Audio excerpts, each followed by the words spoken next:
the organisations. And earlier this year, Fonterra made some decisions around moving freight to the ports, and making decisions around the use of Auckland, Tauranga, Napier, and Christchurch. And they're very rational decisions that they've made. And the point is that they've made them. They have faced the consequence of those decisions, which means they have kept some freight going through some other areas to make sure that they have alternatives in the future, and that's rational and sensible. And my job is to make sure that the pricing out of rail and out of road particularly makes sense in that context.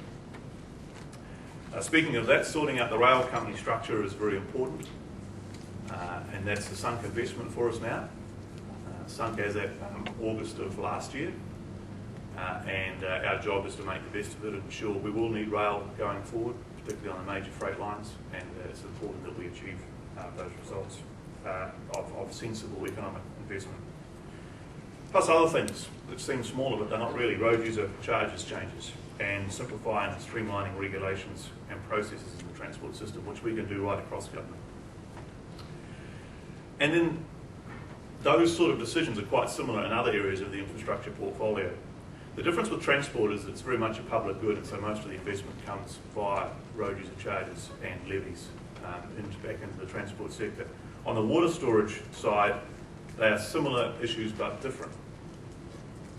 And the big issue, I think, in the water storage side from a newcomer coming into it, and who 2 years ago wouldn't have been able to offer any sort of opinion in this respect, is removing the blockages to investment and getting that investment to happen in the right place. And I think one thing you can be sure of is that improving water management and taking advantage of this country's natural advantage in water is very, very much top of mind with this government. Very strongly top of mind, and it's constantly discussed amongst cabinet ministers. And the challenge is, as you know, is ensuring that we meet the wider community obligations around water, while at the same time ensuring there is go forward and investment in storage infrastructure. And I'd be telling you how to suck eggs if I said that those challenges can be very difficult. And I think the balancing act is there are some things you can do by talking things through, and then there are some things you just got to get on and do. And the government is committed to making those calls at the appropriate time. But there is some good processes in place, and the New Start for Freshwater program is working steadily forward. But for the economic ministers, we're just keeping our eye on it and saying, well, we've got to get some outcomes out the other side of this, so sort it out, get to the point where we need to get to, but be aware we are taking a very strong interest in it. Which brings us to another topic which is important, I think, in the context of Federated Farmers at the moment, at least Connor told me it is, and that's the area of broadband investment. And this is very important, and will be very important for the country.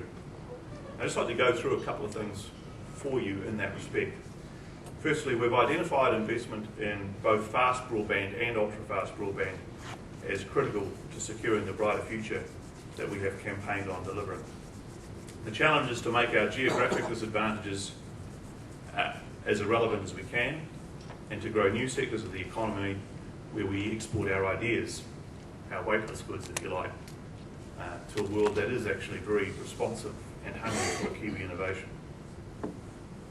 So it's the catalyst to do that, and the catalyst to allow our exporters to relate directly with the wider world. And the government does have a role to support it. And the challenge with broadband is that it's also primarily a private sector investment. So the challenge for me is to do no harm on the way through, to not displace private investment alongside public investment.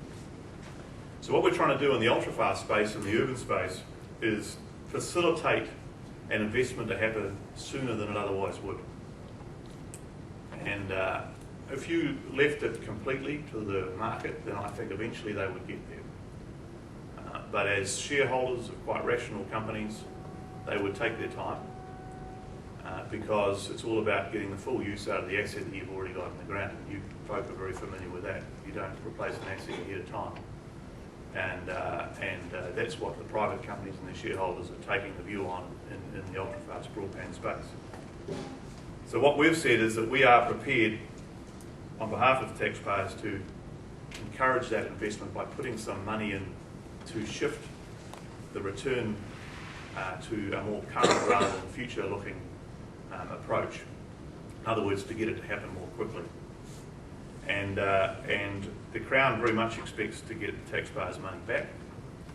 And we've set up a plan by which we can do that, and we've put out an invitation to participate, and we have about 38 companies or organisations that have put their hands up so far. But there is another broadband priority which I believe, anyway, is more urgent than delivering ultra-fast broadband to urban homes, and that's to get rural broadband services up to where homes are either now or going to be over the next 2 years. And the reality is that currently over half of our rural homes are coping with dial-up speeds. Frankly, I don't think that is good enough. I'm sure you don't. We are now near the end of the first decade of the 21st century. We have to solve this problem. But in doing that, we can't pretend that the technical and cost challenges in the rural areas are the same as they are in urban areas, because it's simply not the case. I was asked at 2AMS's Rural Forum last week, what's the difference between urban and rural? Well, a big difference is population density. And you folk know it because you deal with it all the time. It is a massive difference. To roll out fibre to rural households, you need approximately 33 times the amount of fibre as you need for each urban household. That's just a physical fact. On a per house basis, a per premise basis, it costs about 16 times as much with the same provider, of course. So these are big issues that we can't just wish away. Another issue is the inflexibility of fibre. If you're taking fibre to well, in this day and age, about a fifth of an acre section, and the chances are it's pretty easy to ensure that people have connectivity around that fifth of an acre section. But if you take fibre to a single house in a valley of the farm, then actually you're a long way from getting it around the rest of the farm. That's the first reality. So I believe the nature of modern farming is you need a high-speed interconnection that covers as much of your property as possible. Yes, you need it at the house, but you also need it at other points on the property. And fibre on its own won't deliver that. So it will play a part, a very important part. But there's also an important role for other technologies, including cellular wireless and other wireless technologies, in delivering high-speed rural broadbands to rural areas. And the beauty of, I suppose, the upside of all these downsides in terms of population density and distance is that contention in rural areas is much lower. What do I mean by contention? Well, in urban areas, you string an ADSL cabinet out, you suddenly got everybody on it at 5 o'clock in the afternoon. The much vaunted sort of 10 megs, 20 megs a second that you've been told you're getting from your telecom provider suddenly becomes about 2 because the neighbour's boy has got himself onto the latest version of the file sharing site and is downloading half of a particular band's catalogue at that particular point in time, or a movie. And that's what contention is. And of course, the beauty of that is that there is less contention, the less population density there is. So what are the challenges and what are the solutions? So sorry, those are the challenges, and let's look at the solutions.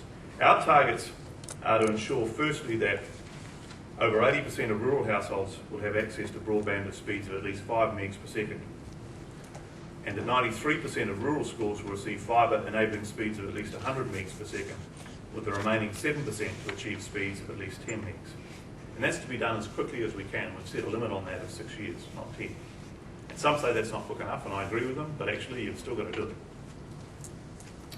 So we need to be clear about what 5 megs actually means in the current setup, because that is actually not the poor man's internet. In the context of today's world, it's pretty good internet. It won't be there in 10 years' time, but right now it's actually it is actually good internet. For example, a file that can take you an hour to download now with dial-up can be fully downloadable in less than a minute of that speed. You can, with 5 megs, have your Facebook, your Twitter, your MySpace and your Bebo. And if you don't know what those are, I don't know what two of them are either. And you'll still be able to do your online accounting package at the same time. It's not the end of the game, but it's a heck of a lot better than most people in rural areas have now. So these initial targets are about ensuring rural households and businesses achieve speeds similar to those that urban households and businesses will achieve through the completion of Telecom's current cabinetisation